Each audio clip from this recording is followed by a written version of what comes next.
welcome to the Track Limits podcast. We're here at the Montreal Grand Prix with a very special guest, Alexander Albon. Hello. Welcome. Hello. How's it going? Good. How are you? Fine. Yeah, we're. I don't know how this setting. How does this setting go to your normal ones? This is a bit. It's just hot. Like I guess there's no thermometer in here. Yeah.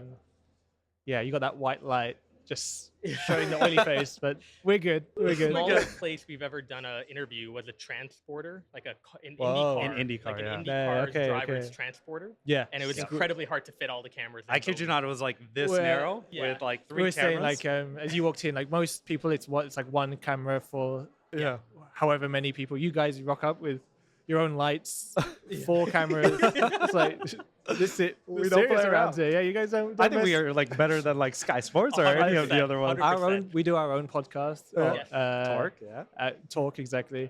Yeah. Nowhere near this kind of setup. Like, not even close. Shame. We'll share notes after. Yeah. We'll give it to you. Yeah, exactly. First question, Alex, and thanks again for your time. Congrats on the long-term deal. Thank you. Yes. I know you're going to get a lot of that throughout the weekend. I'm curious though, when thinking about a long-term deal, do you talk to certain people? Do you value certain people's advice over others? When did you truly know like this was going to be the decision that I want to take? I didn't really listen to people's advice. I spoke to the relevant team principals and teams, and just basically played the ways, pros and cons, and had a look at it more in kind of like a technical point of view. I think as drivers and as in our sport, we're so used to that kind of way of thinking. So it was almost like, where are we, and what do I think? And then that was it. I had a lot of time to think. Williams and I, we've been speaking about this since, September last year. Yeah. So a lot of time to kind of process what was going on. And in some ways, you kind of wish that you started the year a bit better. Yeah. It makes the decision easier. But of Right. course, in some ways, at the same time, I felt like this is the team that I want to be in. And, realistically, when you look at where we are, a lot of it's because we're having to do big changes inside to get us into a level where we should be able to compete in the future with top teams. And sometimes, that doesn't just mean you can do these changes and continue to grow. You have to take moments to step back, and it might take a little bit of time to readjust, and then it's going to pay off in the long run. So Even within the team now that you've re-signed, what does that leadership role look like to you? It's not like you get given like a different role and like you a get a baton pin being passed. exactly. And that's your name and that's my role. Class president. Class president, exactly. In the UK, it would be like prefect. There you go. And so it just naturally happens. I think as I get older and I've become more experienced, I've got to know the team more and more. It just naturally, in terms of development, and more so, I think when you do get a long-term deal, there's also an element of, okay, now we've got to make this thing work. Yeah. We really got to make sure that we make this journey and happen. And when you commit to a long term, it's making sure that you're very much a part of it, and you want to do well just as much as any other team member. Of course. And sometimes I think that gets kind of, as a driver, especially when you're on a 1-year deal or your rookie year, whatever it may be, you're just there to survive. You care about the feedback you give to the team, but you care about your performance more than anything. That comes first. So the mentality can change a little, and it has in some ways. For example, sacrificing FP1s to do things that might help us in development or understanding of the car later on. Maybe not even for this year's car. I mean, we've done a lot of tests in FP1 that are not even for this year's car. It's for next year's car and even for 26. So things like that happen all the time. Yeah. And then we've heard rumblings that there's an F1 group chat, like a driver group chat. Yes. I'm curious. It's true. It's true. Yeah, there we go. Breaking news. Yeah. What is the funniest or most embarrassing thing you've ever seen? In that It's group not chat? like a roasting chat. It's not like it's not like a boys. I mean, there is things that go on in it, but it's generally for the good of the drivers. No memes. I know. I don't know. I feel almost like protective over it. Like I don't want share anything. so many people to know about it. But a lot of it is just around decisions of the sports or of regulations, and most of it's for when we have meetings for drivers briefings and whatnot. But at the same time, of course, there's other things in there where it's just screenshots or finding funny things around. But it's quite a serious one. Okay. I wouldn't say it's like, we're not flaming each other on it. Do you guys like ever sending like the memes. share like memes of each other, like you guys see online? There's a couple, but it's not like it's not like a boys group Boys, chat. Yeah. Okay. So there's a secret one that we don't know about. Is what you're saying. Maybe there is, and I'm just not in You're it. not Ah.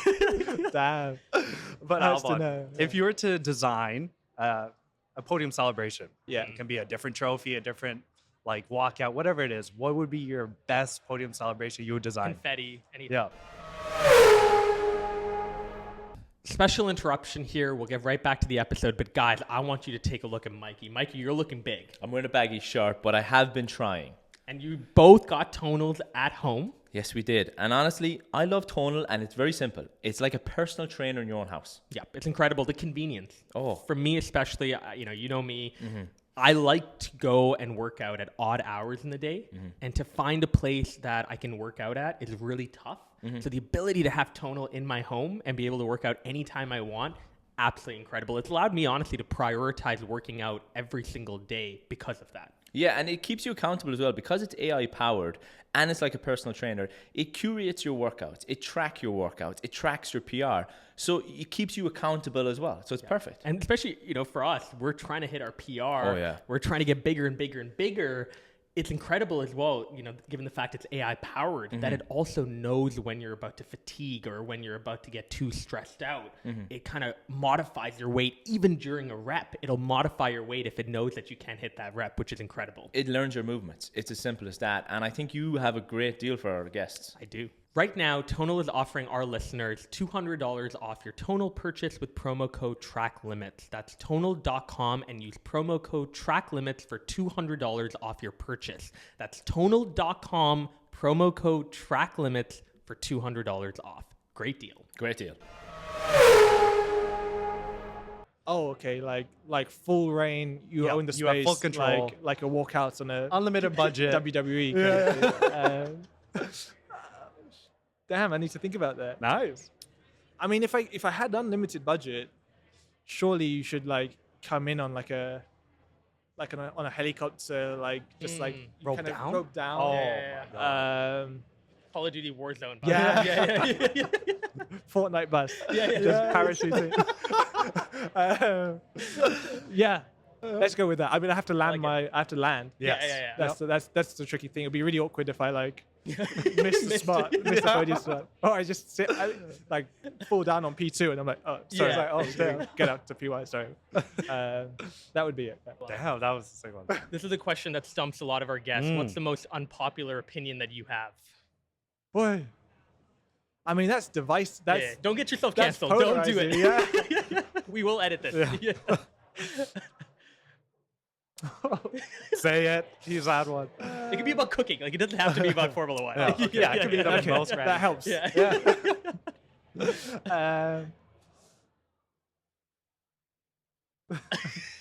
He's like looking at him. He's like, I need help. I love it. Let me think. Jumped in. I'll get something. Okay. But I just need to think about All right, it. keep thinking. It's Um, a good one, eh? Yeah, we've got some other people in trouble. tell me what tell Oh me. my God, we got one. What Who was it that said that Taylor Swift was better than Beyonce? Yes, we had a guest say that. Yeah. To Dra- Henny and I. dra- who It was was it? Kate Fairman. Katie Fairman. Reporter. Okay. Yeah, she was a Sports reporter. Illustrated and reporter. Okay. I Yeah. walked out. You I walked out of You the literally walked out. podcast. It I was was like, blasphemous. can't. Yeah. So don't make me walk out now. Oh. Okay. I said as a joke. Yeah. It wasn't even a joke, but I said I find Adele better than Taylor Swift. Because there was something about Vegas happening. Yep. But my girlfriend, she's a massive Swiftie, Okay. and You don't joke about Taylor Swift. No, we've learned. No, you don't. Crazy. Yeah, We've they're learned. And they're obsessed to I, like a different level. I was like, whoa. Yeah. Like it was just news to me. Yeah. So yeah. So we're going with that one. We'll go with that one. Yeah, I I mean, like it. I mean I like that's. But I feel like I'm kind of tagging along to someone else's one. Yeah, but, yeah, yeah. That's but fine. that's fine. Okay, Yeah, we'll yeah, take yeah, that. Final 2 questions. Yeah. I know your girlfriend is a pro golfer. Yes. Very quickly in rapid fire, I'd love for you to see if you can explain to me these terms. Okay. Albatross. -3. That is Yes, correct. that's well correct. done. Swing oil. Swing oil. Yeah. No. I don't also know. didn't know this It's like one when you until drink now. beer on the golf course. Okay. You want to okay. grab yeah. some swing oil to help your game out. Really? Yep, yep. Okay. Cabbage. No. I mean, in the UK, that word is like bad. Oh, no, no, no, no, no, okay. no, no. Like, Yeah. like if you say someone's like A like cabbage. a cabbage. Yeah. It is. That's like What? that's you don't hear it, but it's bad, isn't it? It's like rough or thick vegetation, basically. Oh, Yeah, you go go to to the cabbage. fairway, yeah. Okay, Cabbage. okay, okay. Yeah. Snowman. I know. This is not Canadian, I swear. No, I've never heard Like, these. you know when you make a snowman, what do you Yes. make? You make Yeah. an 8. Okay. So when you get an 8 on a hole. Oh, really? Yeah, Yeah, yeah, that's yeah, just you made as it. good as Okay, snowman. okay, Yeah, interesting. maybe it is a Canadian thing. Wow, Honestly. think okay, so. Okay, okay. Final Yeah. question, Henny. Final question. So, why did you not kiss the Stingray 5 times after resigning? I kissed it 3 times. That's enough 1 out of 5. Why not 5? because I signed a long-term deal, Yeah. but it's not. So you kiss a Stingray is 7 years. Good luck. That's Okay. so 5 times is 35 Yeah. years. If I'm in F1 Doing the 70 or almost 80 odd years old, Fernando's going to get there. yeah, I just kissed the Stingray enough to fill out my Formula Okay. 1 career. All right. Brilliant I'll give the Stingray to someone else. Don't take all the luck from the Stingray. So, Brilliant. Yeah. Thank you very Thank much you for so your much. time. No worries. Good luck this weekend. Yes. Thank you very much. We're Thank rooting. Thank Guys, you very much. Guys. Go and check out Alex Albon. By the way, your socials are great. So Thank you. really Thank you. appreciate the Yeah. content you share. Go follow Love it. him. Thank you, my social media lady. We'll see you guys in the next Next one. episode. Thank you.